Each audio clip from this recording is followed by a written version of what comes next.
Hello and welcome back to our news update coming to you live from Warsaw. I'm Saria Strzemska. At least 7 people were killed and dozens were injured when 2 bridges collapsed in the Russian regions of Kursk and Bryansk. Local authorities believe both incidents were caused by explosions. The rescue operation is still underway in Bryansk after a bridge collapsed onto a railway, derailing a train traveling from the Russian border town of Klimovo to Moscow. Close to 200 emergency personnel are currently deployed at the scene. The collapse of a bridge in the Kursk region occurred early on Sunday while a freight train was crossing it.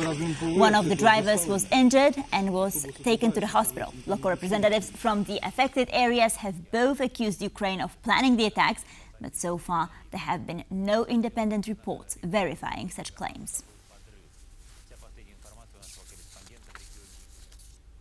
Russia proposed that Ukraine hold another round of peace talks in Istanbul on June 2nd. And even though little time is left, Ukrainian officials have not yet seen a copy of the memorandum drafted by Moscow. The question remains, is this an attempt to reach some sort of an agreement, or is Russia simply playing for time? Istanbul is yet again preparing to be the stage for negotiations between Ukraine and Russia. Vladimir Medinsky, the aide to President Putin, is again going to lead the Russian delegation on Monday. The Russian side, as agreed, has promptly developed a relevant memorandum which sets out our position on all aspects of reliably overcoming the root causes of the crisis. But what will be included in this memorandum remains a mystery, as the Russians decided not to share any further details. Frankly, neither we in Ukraine nor Turkey as the host country have any information about Russia's so-called memorandum.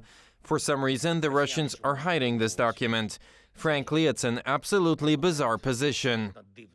Without the United States leading the peace process, it is now up to the warring countries to negotiate directly. Even though Kyiv agreed to an immediate truce already in March, it is Moscow which refuses to end the fighting here and now. Something which US President Donald Trump refuses to acknowledge. And you and your team deal with a very stubborn Vladimir Putin. And Zelensky. Yeah. But do you look at this conflict? Very stubborn Zelensky too. According to unofficial reports, one of the key points for Russia is to put an end to Ukraine's NATO aspirations. But as is typically the case with any of Putin's demands, there is likely more to it than meets the eye. It's not simply just about Ukraine for him. He wants to completely reshuffle the European security architecture. And this is why most countries in the region, especially countries on NATO's eastern flank, are so strongly supportive of Ukraine. Poland and other countries on NATO's eastern flank have indeed been advocating for stronger measures aimed at forcing Russia's hand. One such measure could be stronger sanctions from the US. And as Russia keeps stalling, the Americans are growing impatient. As the Senate begins to move, you'll hear more from President Trump. I think he's reached a point now where he is looking for concrete action by Russia, and unfortunately, nothing has happened. That's Republican Senator Lindsey Graham, the person behind the new sanctions bill targeting Russian oil and the countries purchasing it. While visiting Kyiv on Friday, he announced the US Senate will be working on the new measures next week. In combination with the new EU sanctions, the hope is to finally get Russia to stop its illegal invasion, at least temporarily. But with Vladimir Putin at the helm, it's easier said than done. For TVP World, I'm Kazimierz Łysiak. Polish Foreign Minister Radosław Sikorski highlighted the losses of Russian tanks on social media platform X, applauding Ukraine for standing up to Russian aggression. Russia has now lost around 4,000 tanks in its 3-day special operation against Ukraine. That's roughly 20 years current production. Well done and thank you, Ukraine. Polish drones have already proven their combat worth on Ukrainian battlefields, and now an opportunity arises for Polish UAVs to protect Japanese skies. As we speak, the Japan Defense Fair is taking place, opening new opportunities for Polish technologies to enter Japan's impressive $30 billion defense market. UAVs in action. Drones have become a critical element of modern warfare, and Ukraine has made extensive use of this technology in its battle against Russia. Some of those drones are of Polish origin. A private-owned Polish company, WB Electronics, is the country's leading manufacturer of reconnaissance UAVs, and since recently, also kamikaze drones. It's used by commanders to learn the location of friendly and enemy units on the battlefield. Its secondary task is aiding artillery, finding targets and correcting fire directions. The Polish-made technology has become an export hit not only in Ukraine, with sales to India, Georgia, Turkey and the United Arab Emirates.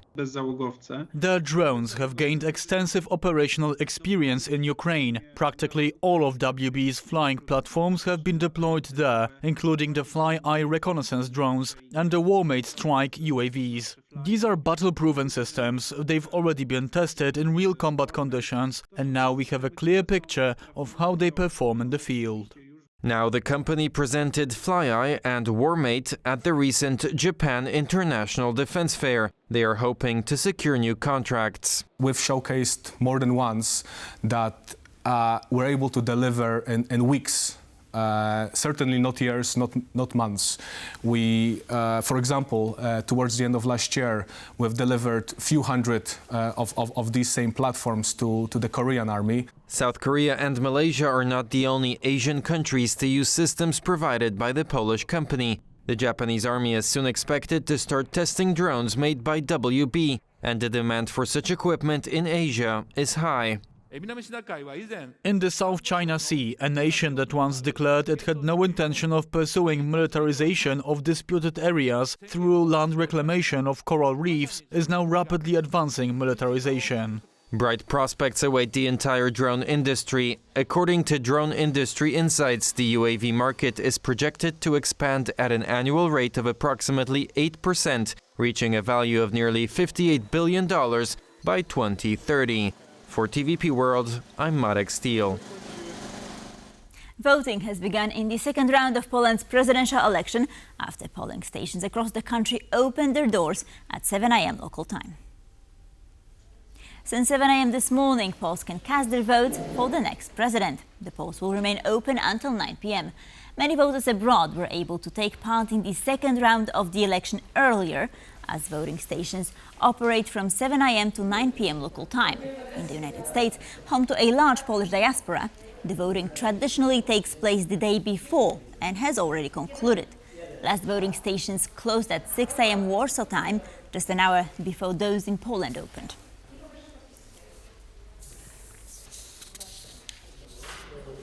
While millions of Poles are getting ready to head out and cast ballots in the second round of the presidential elections, both domestically and abroad, the polling stations in the U.S. are starting to count their ballots. More than 60,000 people across the U.S. registered to vote in the second round, 17,000 more than in the first round.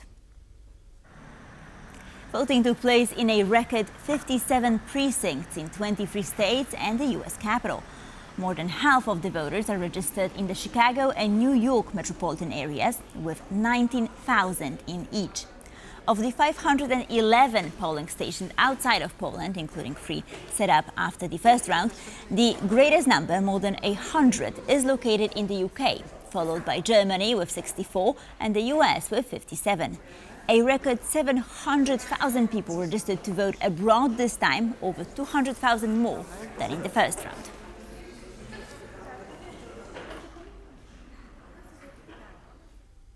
Is a large-scale United Arab Emirates real estate development going to undermine Montenegro's EU accession bid? According to the EU's Commissioner for Enlargement, this investment could have repercussions, potentially leading to the destruction of cultural and natural heritage and the displacement of minorities. Here's more. Montenegro, known for its beautiful beaches, rich wine culture and a growing reputation as one of the EU's most promising candidate countries, a shining star in the enlargement process. It is inspiring to see how Montenegro has advanced on its European path. But that trajectory may now be under serious threat. A proposed $35 billion luxury resort development by an Emirati investor along one of Montenegro's most untouched coastal stretches has sparked alarm. The Ulcini region is not only a vital ecological zone but also home to a vulnerable ethnic minority community. The EU Commissioner for Enlargement has explicitly raised concerns over the opacity of the investment agreement. All international agreements Montenegro signs should be in line with the national constitutional and legal framework, the EU acquis. The agreement on cooperation in the field of tourism and real estate development prima facie does not contain provisions detailed enough to be in conflict with the EU acquis. The EU acquis communautaire, particularly in areas like public procurement, competition law, environmental protection and minority rights, forms a cornerstone of accession negotiations. Montenegro and Albania have a challenging path ahead of them in terms of European integration, and this is one of the most important common goals of Albania and Montenegro. Local communities voiced their opposition when the deal surfaced in April, and now Parliament is debating its ratification. Just this week, 86 NGOs and activists appealed to parliamentarians. By violating public procurement rules, competition standards and environmental protection, the adoption of this agreement directly threatens our European path and EU accession process. We call on you to make a decision in accordance with the interest of the citizens you represent and protect the future of Montenegro by voting against the agreement. Montenegro's government has boldly pledged to wrap up negotiations by 2026 and become full EU member by 2028. If we want to fulfill your ambitious goals, closing still 25 chapters until the year of 26, we will have to work hard, and we will. Now Montenegro stands at a defining moment, caught between the rapid influx of foreign capital and the slower, rule-bound EU accession. What lawmakers decide in the coming weeks could shape not only the coastline, but the country's European future. Reporting for TVP World, I'm Aisha Badja. And now it's time for some sports news. Paris Saint-Germain made history last night when the French capital's football team won the UEFA Champions League for the first time, outclassing Inter Milan 5-0. The final in Munich turned out to be one-sided, with PSG dominating the game from kickoff and leading 2-0 after 20 minutes. With 3 more goals in the second half, the Parisian team demolished Inter, snatching the biggest margin victory in the history of the competition's finals. Teenage forward Désiré Doué stole the show, scoring twice and providing an assist. Helpless Inter brought Poland's Nikola Zalewski onto the pitch in the second half, while another Polish international, Piotr Zieliński, remained on the bench. The Qatari-owned PSG has unsuccessfully tried to conquer Europe for over a decade, signing contracts with football superstars like Messi, Neymar, Ibrahimovic and Mbappe. Paradoxically, however, they lifted the most prestigious trophy with a less star-studded team built by Spanish manager Luis Enrique.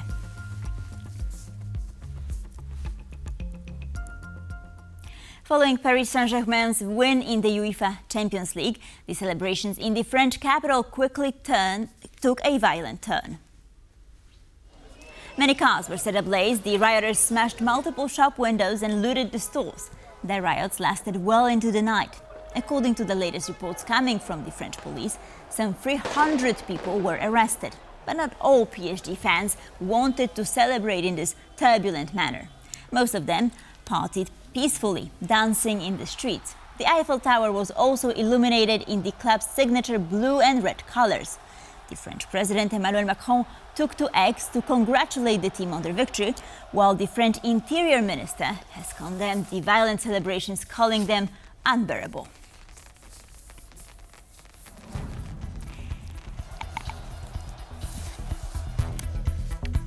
And with this, we conclude our news update. Thank you for watching, and please stay tuned for more World News Online coming up.